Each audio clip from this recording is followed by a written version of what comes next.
Did you know we have completely ad-free early access to all of our episodes? Well, we do. Not only that, but we have dozens of bonus episodes waiting for you.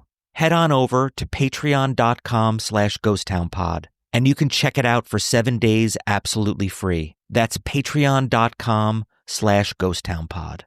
The final countdown. I'm Jason Horton. I'm Rebecca Lieb. And this is Ghost Town.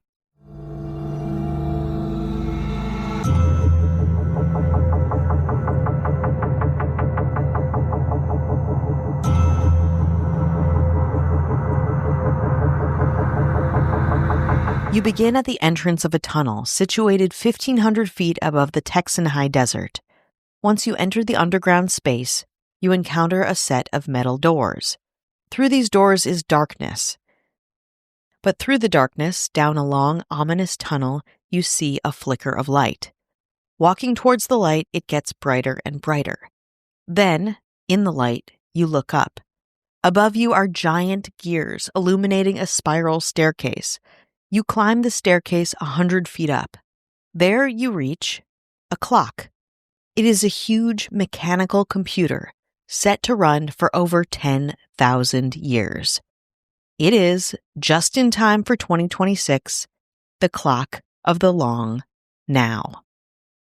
According to the clock's website, the clock of the long now is, quote, an immense mechanical monument installed in a mountain designed to keep accurate time for the next 10 millennia. The 10,000-year-old clock is hundreds of feet tall, engineered to require minimal maintenance, and powered by mechanical energy harvested from sunlight.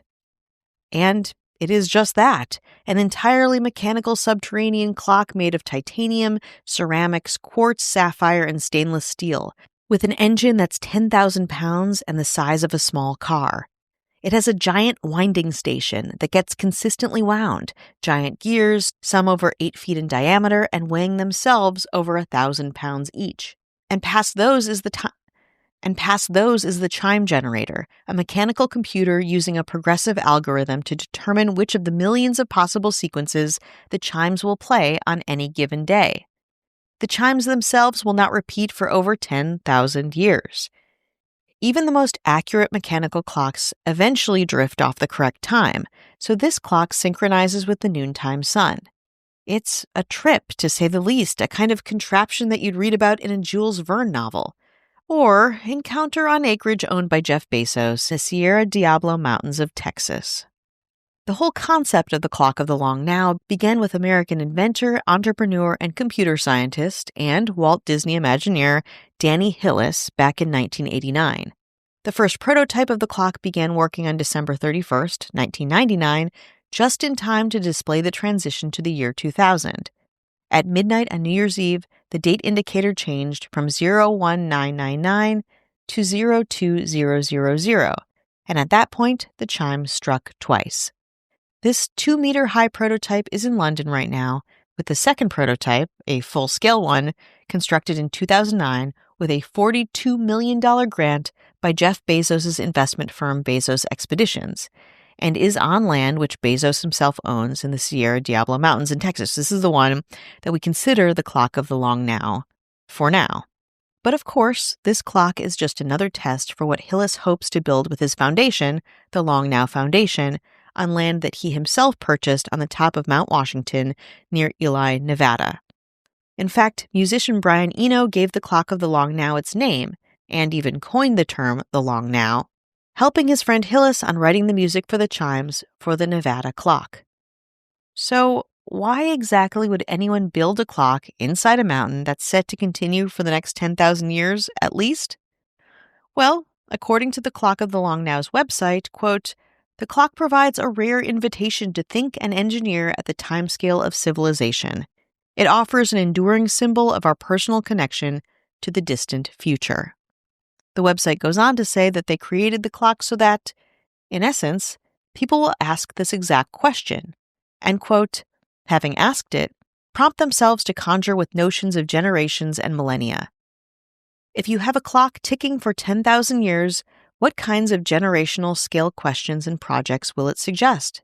If a clock can keep going for 10 millennia, shouldn't we make sure our civilization does as well? if the clock keeps going after we are personally long dead, why not attempt other projects that require future generations to finish? Namer of the clock, Brian Eno, appreciates, quote, the expanded sense of time the clock provokes, not the short now of the next quarter, next week, or the next 5 minutes, but the long now of centuries. Hillis himself considers the clock his most important work, saying in a 2011 interview with Wired, quote, I think this is the most important thing I can work on, more than cancer. Over the long run, I think this will make more difference to more people. A bold statement, to be sure. But the clock is not without its dissenters. In his 2020 Wired piece about the clock of the long now, writer David Karpf calls it a, quote, Gilded Age distraction, going on to say, quote, the clock of the long now doesn't just invite visitors to ponder the geologic passage of time. It also offers a pleasant distraction from the dangerous trajectory of the world we occupy today. Dangerous distraction or provocative work of engineering, you be the judge. The clock of the long now doesn't discriminate and keeps ticking away from the longest right now into the unknown of the new millennia.